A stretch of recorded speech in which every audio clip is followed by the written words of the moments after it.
Hello, good afternoon. আমি আর্য Aryan stars থেকে। এখন আছি সোদপুরে মিস্টার মিসেস দত্তর সুন্দর 2 BHK ফ্ল্যাটে। সোনালী দত্ত আর সমীর দত্ত, ওনাদের সাথে ফোনে আমার কাল কথা হয়েছে। আর সব থেকে এটা ভালো লাগলো, আজ থেকে বহু বছর আগে নোপানি ইনস্টিটিউট অফ ম্যানেজমেন্ট স্টাডিজে আমি পড়াতাম, সেখান থেকেই ওনারা আসছেন। আর আজকে এসে ওনাদের সাথে এতক্ষণ ধরে আলোচনা হলো যে ওনার এই সুন্দর ফ্ল্যাটটাকে আরো কিভাবে আমরা সুন্দর করে দিতে পারবো, সেই আইডিয়াটাই ওনাদের সাথে নিয়ে আজকে তোমাদের সাথে শেয়ার করছি। তো ঢোকার ঠিক মুখেই আমরা প্রথমেই রাখবো একটা সুন্দর শু ক্যাবিনেট, যেটার মধ্যে ওনার জুতোগুলো তো থাকবেই, যাতে উপরে একটা প্ল্যান্টস বা শোপিস উনি রাখতে পারেন। এবং এই বাইরের পোর্শনটাতে সুন্দর করে প্যানেলিং হবে, উপরে একটা কোনো ঠাকুরের অবজেক্ট থাকবে যেখানে লাইট থাকবে। এরপর ঢুকে সেই ডান দিকে থাকবে টিভি রাখার জায়গা, সেই সঙ্গে জাস্ট যে একটা মিউজিক সিস্টেম বা কোনো কিছু রাখার জন্য একটা জাস্ট স্টোরেজ স্পেস থাকবে। পাশে থাকবে ফ্রিজ, ওপরে একটা সেলফ থাকবে যেখান থেকে স্পট লাইট থাকবে, চাইলে তার উপর উনি কোনো শোপিস বা প্ল্যান্টস রাখতে পারেন। পুরো সিলিংটাই কিন্তু ফল সিলিং হবে, কারণ দেখতেই পাচ্ছ প্রচুর বিম গেছে।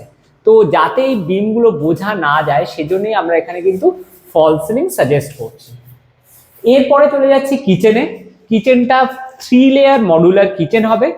নিচেও থাকবে প্রোফাইল লাইটস, উপরে থাকবে হিউজ স্টোরেজ স্পেস, তারপরে মাঝে জিনিসগুলো রাখার জায়গা থাকবে, নিচেও থাকবে আমাদের স্টোরেজ স্পেস। এখানে যে বেসিন ক্যাবিনেটটা হবে, টেবিল টপ বেসিন, এই স্পেসটাকে আমরা ইনক্রিজ করে এটাও কিচেনের মধ্যে আমরা ঢুকিয়ে দেবো। এবার চলে আসছি, এখানে একটা এল শেপ সোফা কাম বেড থাকবে, যেটা দরকার হলে আপনারা বেডে কনভার্ট করতে পারেন। তার ঠিক ব্যাকেই থাকবে একটা পার্টিশন, পার্টিশনের ঠিক পেছনেই থাকবে একটা 4 সিটার ডাইনিং টেবিল, যাতে প্রাইভেসিটাও মেনটেন থাকে, লুকসটাও হয়, আর ওনারা খুব সুন্দরভাবে জায়গাটার প্রতিটা কর্নারকে ইউজ করতে পারেন। চলে আসছি ফার্স্ট বেডরুমে। ফার্স্ট বেডরুমে এসেই এই যে ওয়ালটা পাচ্ছি, এটা পুরো সিলিং অবধি একটা ওয়ার্ডরোব কাম ড্রেসিং ইউনিট হবে। এখানটা লফটের জন্য স্পেস করাই আছে, জাস্ট পাল্লা হয়ে যাচ্ছে। আর এখানে একটা সোফা কাম বেড হচ্ছে, যেটা as it is single bed হিসেবে ইউজ হবে। পাশে একটা ছোট টেবিল থাকবে, যেটা উনি সেন্টার টেবিল হিসেবে ইউজ করবেন। এই ওয়ালটাতে মোল্ডিং বিট করা যেতে পারে, সুন্দর একটা পেন্টিং লাগানো যেতে পারে, অনেক কিছু করা যেতে পারে, কিন্তু এখানে কোনো ফল সিলিং হচ্ছে না। আর এই সুন্দর ব্যালকনিটায় এখানে কোনো প্ল্যান্টস রাখা যেতে পারে, অলরেডি ওয়াশিং মেশিনের জন্য জায়গা করা আছে। আর পুরো সিটি ভিউটা এখান থেকে দেখা যাচ্ছে, সামনেই আছে মেন রোড, এই রোড থেকেই আমরা এলাম। পজিশন ওয়াইজ ভীষণ ভালো, একদম এখান থেকে মেন কলকাতা একদম খুব কম সময়ের মধ্যেই পৌঁছে যাওয়া যায়। চলে আসছি ওনাদের সেকেন্ড বেডরুম বা মেন মাস্টার বেডরুমটা। মাস্টার বেডরুমের ক্ষেত্রে আমাদের প্ল্যানিং একটু অন্যরকম।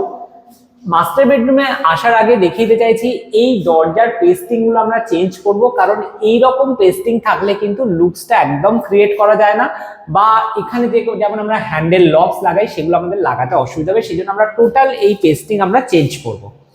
ঘরে ঢুকেই নর্থ ইস্ট কর্নারে আমরা রাখবো ঠাকুর রাখার জায়গা, সেই সঙ্গে ঠাকুরের বাসন রাখার জন্য আমরা স্পেস ক্রিয়েট করব। আর একটা বড় ওয়ার্ড্রপ কাম ড্রেসিং ইউনিট থাকবে এই ওয়াল বরাবর, যেটা থাকবে স্লাইডার। আর ঠিক অপোজিটেই থাকবে ওনার বেড। এই বেডটা ওনার এক্সিস্টিং আছে, তো সেজন্য আমাদের আলাদাভাবে কোনো এখানে আমরা বেড প্রোভাইড করছি না। তো এবার আমরা চলে যাব আমরা ওনাদের সাথে কথা বলতে, যে ওনাদের কেমন লাগলো আমাদের আইডিয়াস নিয়ে। তো দিদি একটু বলুন আমাদের আইডিয়াস কেমন লাগলো। হ্যাঁ, আইডিয়াস তো ভালো লাগলো। আচ্ছা, তো মোটামুটি আপনি যা এই বাজেটের মধ্যে দিয়েছেন ঠিক আছে, কিন্তু দেখি আপনার আবার আপনি ঠিক আছে। হ্যাঁ, আমরা বেসিক্যালি যারা তোমরা ভিডিওটা দেখছো তোমরা জানো, বেসিক্যালি আমরা 3 স্টেপ বাজেট আমরা প্রোভাইড করি: প্রিমিয়াম, মডারেট এবং লো বাজেট। এই 3টে বাজেটের কোটেশনস আমরা প্রথমে যাদের সাইট ভিজিট করি সেখানে আমরা পাঠাই, তারপর সেই হিসেবে তোমাদের বাজেট হিসেবে আমরা কাস্টমাইজ করে দিই। আর সাইট ভিজিট একদম ফ্রি অফ কস্ট থাকে, তাই যারা তোমরা ভিডিওটা দেখছো তারাও যদি চাও তোমার বাড়ি অথবা ফ্ল্যাটকে সুন্দর করে সাজিয়ে তুলতে, অবশ্যই স্ক্রিনে যাওয়া নাম্বারে যোগাযোগ করো ফ্রি সাইট ভিজিটের জন্য। টাটা।